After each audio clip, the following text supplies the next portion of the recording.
প্রতি বছরই আসি, এবছরও তাই আসা। খুব একটা হৃদয়বিদারক ঘটনা ঘটলো এখানে। ক্ষীরোদা আমাদের মধ্যে সব থেকে বর্ষিয়ান যিনি, এখনো পর্যন্ত শিবশঙ্করদার পরে উনি অসুস্থ হয়ে পড়ে আছেন। গত বছর আমাদের এই প্রদর্শনী শেষ হওয়ার পরের দিনই মারা গেছেন আমাদের প্রভাত মাঝি,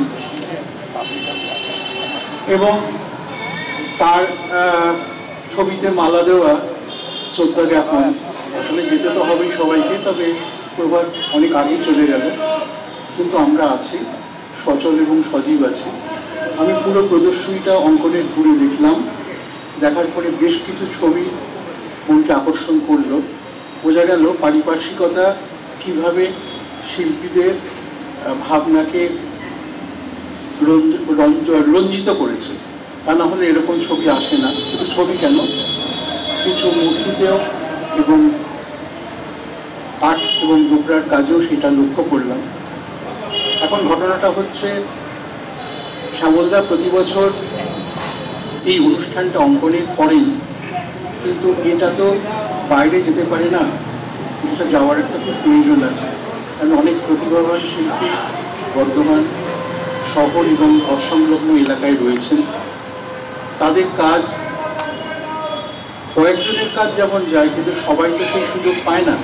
সেই সুযোগটা যদি অঙ্কন প্রতিবার একবার করে করে, বছরে একবার অন্তত কলকাতায়, তাহলে মনে হয় কলকাতার মহানাগরিক বা মহানাগরিক রসে নিমজ্জিত মানুষদেরকে এই রসটা এখানে ওরা তুলে ধরছে, সেটাকে আস্বাদন করতে পারবে, আমার অন্তত মনে হয়। আর শ্যামলদা আমাকে প্রাক্তন কিউরেটর বলেছেন, ঠিকই করেছেন, কারণ আমি প্রাক্তন ছিলাম, এখন আর প্রাক্তন নেই। আমি এখন বাংলা বিশ্ববিদ্যালয়ে ডেভিড ম্যাকাচন প্রফেসর হয়ে জয়েন করে গেছি।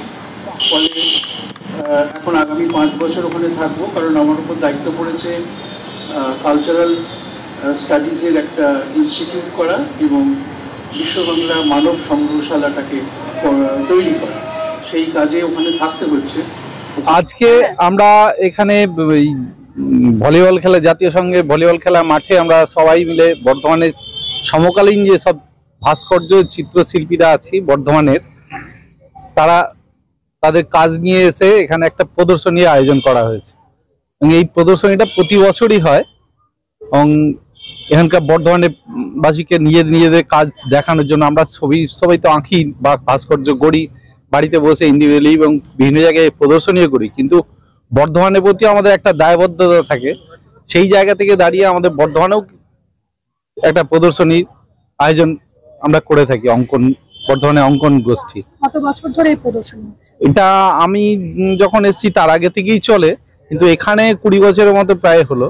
এখানে বর্ধমান খোঁজবাগানে, যেটা জাতীয় সংঘে, তার আগে ইয়েতে হতো আমাদের কৃষ্ণ স্যার পার্কে, আরো অনেক জায়গায় হয়েছে। এবারে কতজন শিল্পীর ছবি বা ভাস্কর্য? এবারে মোট 29 জন শিল্পী আছে, তার মধ্যে 22 জন হচ্ছে চিত্রশিল্পী এবং বাকি 8 জন হচ্ছে ভাস্কর্য শিল্পী। সবাই কি বর্ধমানই না বর্ধমানের বাইরের শিল্পীরাও আছে? বর্ধমানেরই আছে, তার মধ্যে 2 জন এসেছেন বরসুল থেকে, অতনু চট্টোপাধ্যায় এবং বিশ্বদীপ দে, 2 জন বরসুল থেকে এসেছেন। ওনারা প্রতি বছর আমাদের সঙ্গেই থাকেন, আশেপাশেও 2-1 জন আসেন একটু সাইড থেকে, গ্রাম্য জায়গা থেকে।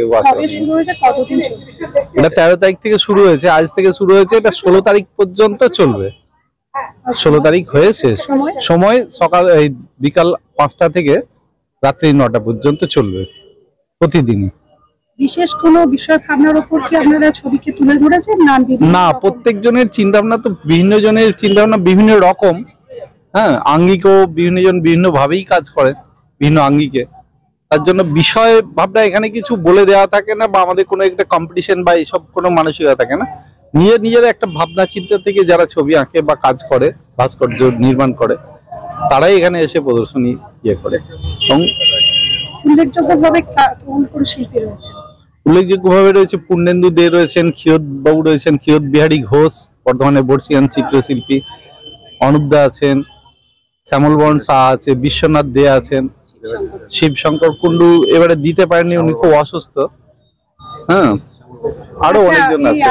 এই যে অঙ্কনের চিত্রশিল্পের প্রদর্শনী হচ্ছে, এটা কি বর্ধমানের বাইরে আপনারা নিয়ে যাওয়ার কোনো পরিকল্পনা রয়েছে? বর্ধমানের বাইরে আমাদের হয়েছে, আগের বার হয়নি একবারে তা নয়, 2-1 বছর বোধহয় আমাদের হয়নি। তাছাড়া আমাদের কলকাতায় একাডেমি অফ ফাইন আর্টস হয়েছে, রাজ্য চারুকলা পরিষদের যে তথ্য কেন্দ্র আছে, তথ্য কেন্দ্রের যে গ্যালারিটা আছে, গগনেন্দ্র প্রদর্শনশালাতেও হয়েছে।